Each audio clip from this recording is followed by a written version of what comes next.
اعوذ باللہ من الشیطان الرجیم بسم اللہ الرحمن الرحیم۔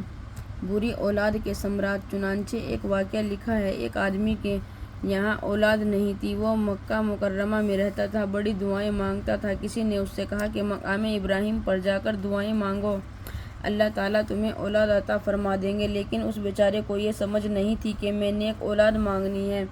چنانچہ وہ مقام ابراہیم پر گیا اور وہاں جا کر اس نے 2 رکعت نفل پڑھ کر کھڑے ہو کر دعا مانگی، اے اللہ مجھے بیٹا دے دے۔ اب چونکہ بیٹے کی دعا مانگی، اللہ نے دعا قبول کر لی، لیکن بیٹا نافرمان نکلا۔ جیسے ہی اس نے جوانی میں قدم رکھا، اس نے عیاشی والے کام کرنے شروع کر دیے، لوگوں کی عزتیں خراب کرنے لگا، ماحول کے اندر، معاشرے کے اندر اس کی وجہ سے بہت پریشانی آ گئی۔ لوگ اس کو برا سمجھتے اور اس کی وجہ سے ماں باپ کو بھی برا کہتے کہ اس نوجوان نے ایسے بدمعاشی کے کام کیے کہ ماں باپ کا کانوں کو ہاتھ لگاتے۔ باپ بڑا پریشان ہوا، بچے کو سمجھاتا، اس کے کان پر جوں نہ رینگتی۔ اس کو جوانی کا نشہ چڑھا ہوا تھا، وہ بات کو ایک کان سے سنتا اور دوسرے کان سے نکال دیتا۔ بری صحبت میں پڑ چکا تھا، برے کاموں کی لذت اس کو پڑ چکی تھی، اس لیے وہ اپنی مستویوں میں لگا رہتا۔ باپ جتنا بھی سمجھاتا، بچہ بات نہ سنتا کہ باپ نے ایک دن اس کو بلا کر اچھی طرح ڈانٹا تاکہ اس کو کچھ تو سمجھ آئے۔ اب سوچیے، باپ نے ڈانٹ پلائی، سمجھانے کی خاطر، اصلاح کی خاطر، لیکن نوجوان آگے سے غصے میں آ گیا کہ تم نے مجھے کیوں ایسی باتیں کی، اور وہاں سے نکلا۔ اس نوجوان نے بھی سنا ہوا تھا کہ فلاں جگہ جا کر دعائیں کی تو وہ دعا قبول ہوتی ہے۔ غصے میں آ کر وہ نوجوان بیت اللہ شریف کی طرف آیا اور مقام ابراہیم پر، جہاں پہلے باپ نے بیٹے کے پیدا ہونے کی دعا کی تھی، اسی جگہ پر کھڑے ہو کر نوجوان نے باپ کے مرنے کی دعا کی۔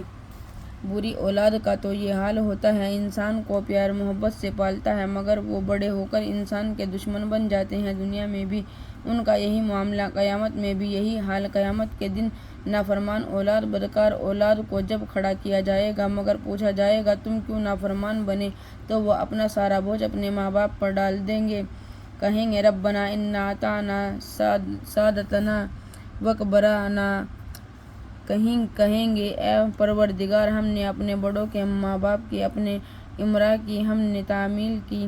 انہوں نے کہا تھا کہ بیٹی تو نے گریجویشن کرنی ہے، میں نے کر کے دکھائی۔ انہوں نے کہا تھا کہ تو نے بزنس کرنی ہے، میں نے کر کے دکھا دی۔ انہوں نے کہا تھا کہ تو نے کمپیوٹر سائنس پڑھنی ہے، میں نے پڑھ کر دکھا دی۔ جو دنیا کے ٹارگٹ انہوں نے دیے تھے، اے اللہ میں نے کر کے دکھائے۔ ماں باپ کاش مجھے دین کے راستے پر ڈالتے، میں بھی دیندار بن جاتی۔ انہوں نے تو مجھے دنیا کی عزتوں کے پیچھے لگایا کہ دنیا میں نام ہو، دنیا میں تعریفیں ہوں، دنیا کا رزق اچھا ہو۔ جو انہوں نے کہا اے اللہ ہم نے کر کے دکھایا، یہ ہمارا قصور نہیں، یہ ہمارے والدین کا قصور ہے۔ ربنا آتنا ضعفین من العذاب، اے اللہ ہمارے والدین کو 2 گنا عذاب دیجیے، اللہ ان پر لعنتوں کی بارش برسا دیجیے۔ دیکھیں قرآن مجید کی آیات کیا بتا رہی ہے۔ اگر ہم نے اس اولاد کو دین نہ سکھایا، نیک نہ بنایا، دعائیں نہ مانگی، تو قیامت کے دن مقدمہ دائر کریں گی۔ کرتوت اپنے ہوں گے، بدمعاشیاں اپنی ہوں گی، گناہ اپنے ہوں گے، مگر اپنے آپ کو بچانے کی خاطر ماں باپ کے سر پر ڈال دیں گے، کہیں گے اے اللہ ان کو 2 گنا عذاب دیجیے۔ اور صرف عذاب کی بات نہیں، قرآن پاک کے الفاظ یہ بھی ہیں، ساتھ کہیں گے وَلَعَنْهُمْ لَعْنًا كَبِيرًا، اے اللہ ان پر لعنتوں کی بارش برسا دے۔ عجیب بات ہے، اولاد یہ کہے گی۔ چنانچہ اللہ تعالیٰ فیصلہ فرمائیں گے، تم سب کے لیے 2 گنا عذاب ہے، بچوں کو بھی 2 گنا، ماں باپ کو بھی 2 گنا۔ اولاد اگر بری ہوئی تو ماں باپ پکڑے جائیں گے۔ تم میں سے ہر آدمی راعی ہے اور اس سے رعیت کے بارے میں قیامت کے دن پوچھا جائے گا، لہٰذا اولاد جو مانگے تو نیک مانگے،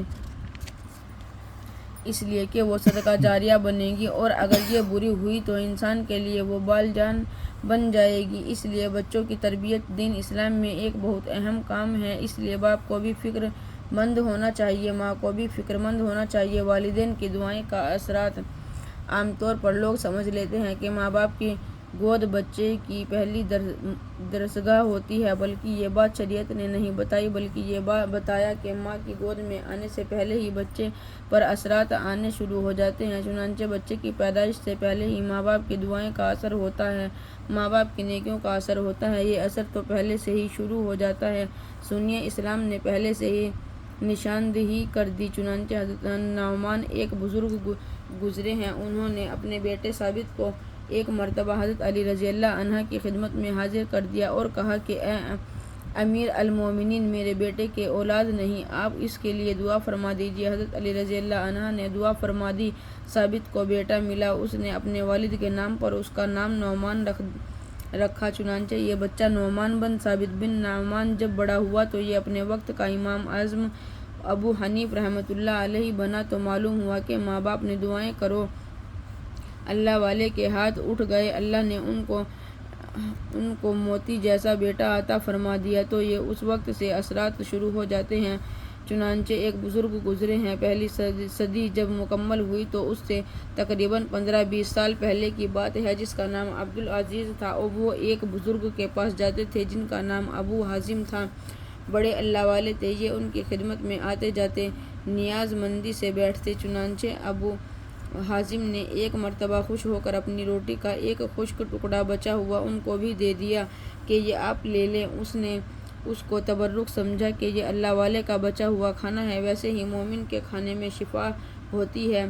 پھر ایک نیک بندے نے کھانا دیا، تحفہ دیا، یہ تو تبرک تھا۔ حضرت عبدالعزیز اس ٹکڑے کو لے کر اپنے گھر آئے، اب سوچنے لگے کہ میں کیا کروں۔ بیوی سے بھی مشورہ کیا، سوچا کہ اس کو کس طرح استعمال کرنا چاہیے کہ اس کی برکتیں حاصل کر سکیں۔